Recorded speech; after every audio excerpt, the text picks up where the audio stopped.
ఐక్యత వర్ధిల్లాలి.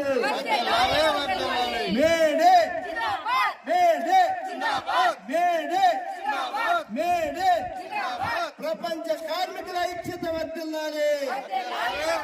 ప్రపంచ కార్మికుల ఐక్యత వర్ధిల్లాలి.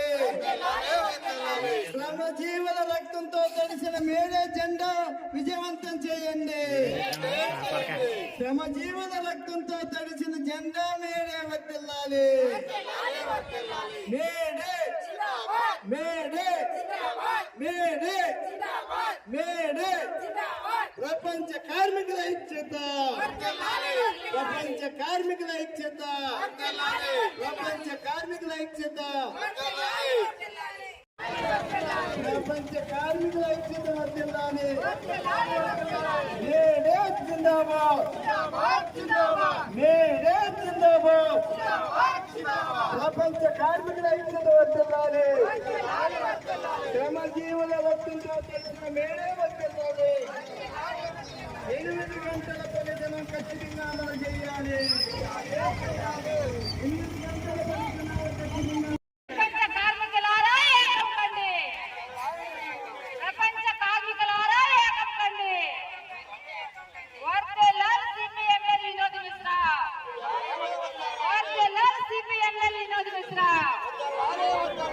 ప్రపంచ కార్మికుల ఐక్యత వర్ధిల్లాలి. మేడే మేడే మేడే మేడే ప్రపంచ కార్మికుల ఐక్యత వర్ధిల్లాలి. ప్రపంచ కార్మికుల ఐక్యత వర్ధిల్లాలి. వర్ధిల్లాలి. ప్రపంచ కార్మికుల ఐక్యత వర్ధిల్లాలి. జిందాబాద్ మేడే. మేడే జిందాబాద్. మేడే జిందాబాద్. ప్రపంచ కార్మికుల ఐక్యత. వర్ధిల్లాలి. వర్ధిల్లాలి. జీవుల రక్తంతో తడిసిన మేడే జెండా. వర్ధిల్లాలి. వర్ధిల్లాలి. శ్రమజీవుల రక్తంతో తడిసిన మేడే జెండా. వర్ధిల్లాలి. వర్ధిల్లాలి. హక్కుల కోసం పోరాడదాం. పోరాడదాం. పోరాడదాం. 8 గంటల పని దినాల కోసం పోరాడదాం. పోరాడదాం. పోరాడదాం. 8 గంటల పని దినాలు ఖచ్చితంగా అమలు చేయాలి. చేయాలి. చేయాలి. 8 గంటల పని దినాలకు 1000 రూపాయలు కనీస వేతనం ఇవ్వాలి. ఇవ్వాలి. ఇవ్వాలి. వర్ధిల్లాలి సిపిఎంఎల్ వినోద్ మిశ్రా. వర్ధిల్లాలి. వర్ధిల్లాలి. వర్ధిల్లాలి సిపిఎంఎల్ వినోద్ మిశ్రా. వర్ధిల్లాలి. వర్ధిల్లాలి. కార్మికుల ఐక్యత. May Day May Day May Day May Day May Day. మొదటి నుంచా నా పేరు Kusala Ganeswararao, CPML Vinod Mishra organising committee కార్యదర్శిని. ఈరోజు మేడే అనేటప్పటికీ మే 1వ తేదీన షికాగోలో జరిగినటువంటి శ్రమజీవులపై ఈ యొక్క ప్రపంచ పాచిక ప్రభుత్వాలు ఏవైతే ఉన్నాయో 8 గంటల పని దినాలకు సమ్మె చేస్తూ ఉంటే తుపాకీ గుళ్ళు పేల్చి ఆ యొక్క పేదలందరినీ కూడా చంపడం జరిగింది. ఆ యొక్క తుపాకీ గుళ్ళతో చంపినటువంటి తడిసిన రక్తంతో తడిసినటువంటి గుడ్డే ఎర్రని జెండా కింద మారి అది సుత్తి కూడా శ్రమజీవుల జెండాగా మార్చుకొని ఈవేళకి 138 సంవత్సరాలు జరుగుతూ ఉన్నది. 138వ మేడో దినాన్ని మనం జరుపుకుంటా ఉన్నాం.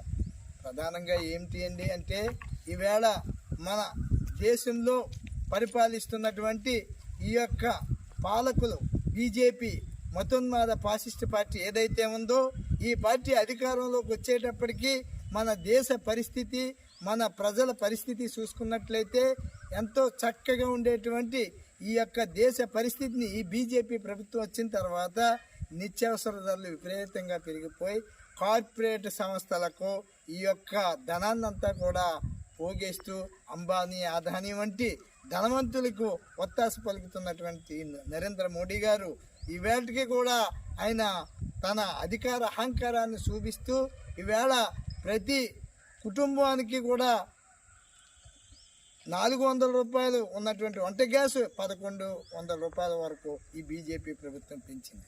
అలాగే 35 రూపాయలు రాష్ట్ర ప్రభుత్వం, 35 రూపాయలు కేంద్ర ప్రభుత్వం పెట్రోల్ డీజిల్పై ట్యాక్స్ విధించింది. అంటే పెట్రోల్ రేటు 40 రూపాయలు ఉన్నటువంటి పెట్రోల్ రేటుని వీళ్ళు 130 రూపాయలు కేంద్ర రాష్ట్ర ప్రభుత్వాలు పెంచి రవాణాపై పెంచి ఇదంతా కూడా పేదలపై భారం మోపుతా ఉన్నారు.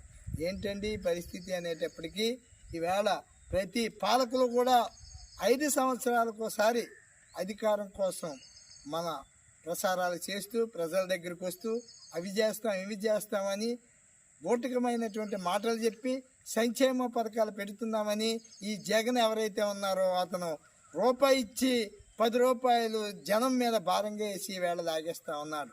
ఏంటండి ఈవేళ ఒక్క వస్తువు నిత్యావసర వస్తువు కొనాలంటే చాలా విపరీతమైనటువంటి భారంతో ప్రజలు మగ్గుతూ ఉన్నారు. ఈవేళ వ్యవసాయంలో చూసుకున్నట్లయితే కౌలు రైతులు ఆత్మహత్యలు చేసుకుంటూ ఉన్నారు. రైతుకు గిట్టుబాటు ధర లేదు. ఈవేళ వ్యవసాయ కూలీలు వలసలు పోతూ ఉన్నారు కూలి పనులు లేక. ఈవేళ యంత్రాలతో పనులు చేస్తూ ఉన్నారు. ఇకపోతే ఈ యొక్క మన దేశ పరిస్థితి చూసుకున్నట్లయితే నిన్న దాకా మణిపూర్లో మంటలు ఆరకుండానే అక్కడ క్రిస్టియన్ సంఘాలన్నింటినీ కూడా ఊసకోతకు వస్తున్నటువంటి నరేంద్ర మోడీ మళ్ళీ ఇప్పుడు ఈ ఛత్తీస్గఢ్లో అక్కడ ఆదివాసీల మన్యంలో తుపాకీ మోతలతో ఆదివాసీలని ప్రతిరోజు ఎన్కౌంటర్ల పేరుతో చంపుతూనే కొనసాగిస్తూ ఉంది. ఈ యొక్క హిందూ మతోన్మాద బీజేపీ ప్రభుత్వం ఏదైతే ఉందో దీనికి ఖచ్చితంగా మనం నిలదీసి ఓటు వేయకుండా వాళ్ళకి వ్యతిరేకించవలసినటువంటి బాధ్యత మన అందరిపైన ఉంది. ఇకపోతే ఈ యొక్క బీజేపీ ప్రభుత్వానికి ఒత్తాసు పలుకుతున్నటువంటి ఈ యొక్క బీజేపీకి ఒత్తాసుగా ఉన్నటువంటి ఈ తెలుగుదేశం ఈ యొక్క జనసేన పార్టీలన్నీ కూడా వాళ్ళకి ఒత్తాసు పలుకుతూ ఇవాళ ఎన్నికల్లో ఓట్ల కోసం తిరుగుతూ ఉన్నారు. పరోక్షంగా జగన్ ప్రభుత్వం కూడా ఈ యొక్క బీజేపీ మోడీకే మద్దతు తెలియజేస్తూ ఉన్నారు. నిజమైనటువంటి ప్రజల కోసం నిత్యం ఎవరైతే పోరాటాలు చేస్తారో వాళ్ళకి ఖచ్చితంగా మనం ఓటు వేయవలసినటువంటి బాధ్యత ఉంది. వాళ్ళకి ఓటు వేసి ఇలాంటి దుర్మార్గ ప్రభుత్వ పాలన చేసేటువంటి వాళ్ళకి తగిన బుద్ధి చెప్పవలసినటువంటి పరిస్థితి ఉంది. ఎందుకంటే ఈవేళ జగన్ ప్రభుత్వం వచ్చిన తర్వాత ఇళ్ల స్థలాల పేరుతో కోట్లాది రూపాయలు వేల కోట్లాది రూపాయలు కుంభకోణం జరిగింది. ఇళ్ల స్థలాలపై చెంటున్నర ఎవరికి సరిపోద్ది అనేటువంటిది కూడా ఈవేళ లేదు. ఎకరం 40 లక్షల రూపాయల వరకు కొని రైతు చేతికి 30,000 రూపాయలు 20,000 రూపాయలు ఇచ్చారు తప్ప పూర్తిగా ఎవరికి ఇవ్వలేదు. అదన్నా పనికి వచ్చే భూమి ఏమీ కొనలేదు. అందులో కూడా మోసం జరిగింది. మరోపక్క ఈవేళ 50 రూపాయలు శ్రమజీవులు సాయంత్రం 50 రూపాయలు ఎట్టి మద్యపానాన్ని కొనుక్కునే రేటు ఉన్నటువంటిది ఈ యొక్క మద్యపానం ఈవేళ 200 రూపాయల వరకు నకిలీ మందు ఈ జగన్ ప్రభుత్వం తయారు చేసి 30 సంవత్సరాలు నిండకుండా మనుషుల ఆరోగ్యాలను నాశనం చేసే విధంగా ఈ యొక్క జగన్ ప్రభుత్వం నడిపిస్తూ ఉంది. దీన్ని అందరూ కూడా గమనించవలసినటువంటి పరిస్థితి ఉంది. ఒక పేదవాడు 2 సెంట్ల స్థలంలో ఇళ్ల స్థలంలో హౌసింగ్ కాలనీ కట్టుకోవడానికి ఇప్పటికీ కూడా చాలామందికి బిల్లు రావాలనేటువంటి పరిస్థితి ఈ రకమైనటువంటి పరిస్థితి కొనసాగిస్తూ ఉన్నారు.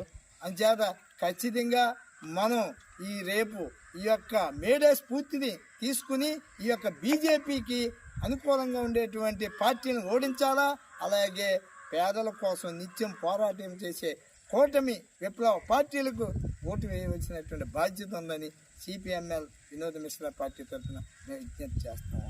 మే 1వ తేదీ శ్రీకాకుళంలో అక్కడ శ్రమజీవులు ఎవరైతే ఉన్నారో వాళ్ళందరూ శ్రమించిన కూలి కోసం పోరాటాలు చేస్తూ ఉంటే అక్కడ ఆ యొక్క దేశ ప్రజలు అందరూ కూడా ఉవ్వెత్తున ఉద్యమంలో దిగితే మే 1వ తేదీన పాచిక ప్రభుత్వాలు విరోధ శక్తులు ఈ యొక్క వ్యవసాయ కూలీల మీద కార్మికుల మీద తుపాకీ గుళ్ళు కురిపిస్తూ వాళ్ళు చేస్తున్నటువంటి సమ్మెను విఫలం చేయడానికి వాళ్ళందరూ కూడా తుపాకులు మోత మోగించారు. ఆ టైంలో వేలాది మంది కార్మికులు చనిపోతే ఆ తడిసిన గుడ్డే ఎర్ర జెండా చుట్టి కొడవలు గుర్తుగా మేడేని ప్రపంచ వ్యాప్తంగా 8 గంటల పని దినాలు కనీస వేతనం ఇవ్వాలని డిమాండ్తో ఉద్యమం కొనసాగింది. ఆ ఆ ఉద్యమం ఈ వేళకి 138 సంవత్సరాలు జరిగింది. ఈవేళ మనం వ్యవసాయ కూలీలు అవ్వచ్చు, తాపీ పని కూలీలు అవ్వచ్చు, తాపీ మేస్త్రి అవ్వచ్చు, వడ్రంగి మేస్త్రిలు అవ్వచ్చు, అలాగే ఎలక్ట్రిషియన్ పని వాళ్ళు అవ్వచ్చు, అలా వెళ్ళి చేసే కార్మికులు అవ్వచ్చు, అలాగే ఆటో డ్రైవర్స్, వారి కార్మికులు, మొత్తం యావత్తు శ్రమతో పనిచేసే ప్రతి ఒక్కరికి కూడా ఈ మేడే ఒక ఉత్సాహమైనటువంటి దినంగా మనం ప్రకటించుకుంటాం. కానీ ఈవేళ ఏంటి పరిస్థితి అని చెప్పుకున్నట్లయితే, ఏ పార్టీలు అధికారంలోకి వచ్చినా 5 సంవత్సరాలకు ఒకసారి మనకు కనిపిస్తారు. 5 సంవత్సరాలు ఓట్ల ఎలక్షన్ అయిపోతే మన కోసం ఎవరు పట్టించుకోరు. మళ్ళీ ఎలక్షన్లు వచ్చామంటే మాత్రం మనం అందరూ గేమ్ వస్తాం, వాళ్ళు డబ్బులు వచ్చి పెడతారు, మంది వస్తారు, 10 ప్యాకెట్లు ఇస్తారు. ఆ 15 రోజు ఖాళీ లేకుండా అన్ని పార్టీలు కూడా తిప్పుకుంటూ ఉంటాయి. కానీ కార్మికులకు గాని, పేదలకు గాని, రైతాంగానికి గాని ఎవరికైనా హక్కుల కోసం పోరాటం చేయాలన్నా, వాళ్ళ యొక్క సమస్యల మీద నిత్యం ప్రశ్నించాలన్నా ఒక ఎర్ర జెండా శుద్ధి గొడవలతో కూడుకున్నట్టు పోరాట పార్టీ తప్ప వేరే మార్గం లేదనేటువంటిది మీరందరూ తెలుసుకోవాలని ఈరోజు మరి ఇప్పుడు ప్రస్తుతం మనం అందరూ ర్యాలీగా ప్రతి సంవత్సరం వెళ్ళేవాళ్ళం.